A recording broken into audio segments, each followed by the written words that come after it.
앙산 해적. 앙산은 광동성 소주 출신으로 속성은 섭씨다.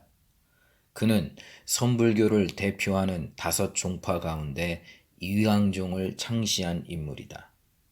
위왕종은 스승인 위산 영우의 위자와 앙산의 앙자를 합해서 부르는 이름이다. 그는 15살 때 출가를 결심했으나 부모가 허락을 하지 않아 뜻을 이루지 못한다. 하지만 앙산은 출가의 뜻을 굽히지 않고 2년 후에 다시 자신의 결심을 부모에게 전한다. 그런데 이때는 말로만 한 것이 아니라 부모 앞에서 손가락 2개를 자르는 결기를 보이기도 하였다. 이처럼 간절한 소원을 세우고 출가를 했으니 진리를 향한 구도행위야 말할 것이 있겠는가. 그는 출가 후 구족계를 받기 전까지 진리의 스승을 찾아 여러 곳으로 행각을 떠났다. 그러다가 위산을 만나 마음의 문을 활짝 열게 된다. 앙산이 위산을 찾아오자 스승은 이렇게 물었다. 그대는 주인이 있는 사미인가? 아니면 주인이 없는 사미인가? 진리를 향한 앙산의 마음이 얼마나 주체적이고 당당한지를 묻고 있는 것이다. 앙산은 자신 있는 표정으로 주인이 있다고 대답한다. 그러자 스승은 그 주인이 어디에 있냐며 고삐를 늦추지 않는다. 제자는 대답 대신 서쪽에서 동쪽으로 걸어오더니 그 자리에 우뚝 섰다. 스승은 이 물건이 범상치 않다는 것을 직감하고 차분하면서도 친절하게 마음의 길을 보여주었다. 위사는 이때 제자에게 영염, 즉 신령스러운 불꽃이 얼마나 무궁한지 돌이켜보라는 가르침을 주었다. 그러면 참다운 부처가 여여한 모습으로 드러나게 될 것이라고 하였다. 이 말을 듣고 앙산은 큰 깨침에 이르게 된다.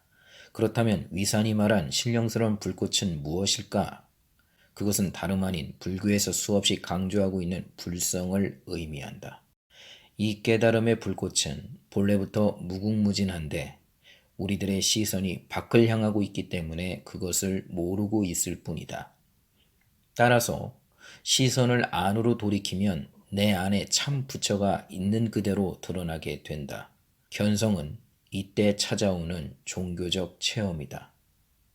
앙산은 위산의 가르침을 통해 이러한 진리의 샘물을 맛본 것이다. 그런데 위산이 앙산에게 불꽃 이야기를 한 데는 나름의 이유가 있다. 위산 역시 스승인 백장해로부터 이와 같은 가르침을 받고 깨침에 이르렀기 때문이다. 어느 날 백장이 손가락으로 화로를 가리키면서 불이 있느냐고 물었다. 위산이 이미 꺼졌다고 대답을 하자 백장은 화로 안을 뒤적이다가 작은 불씨 하나를 찾아내 보여주면서 큰 소리로 외쳤다. 이것은 불이 아니고 무엇이더냐? 위산의 마음속에 잠자고 있던 깨달음의 불씨가 살아나는 순간이다.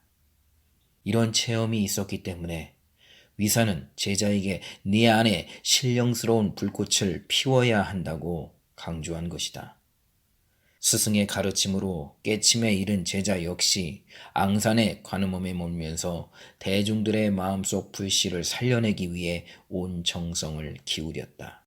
그에게 불교 공부는 곧 마음의 불씨를 찾아 밝히는 과정이었던 것이다.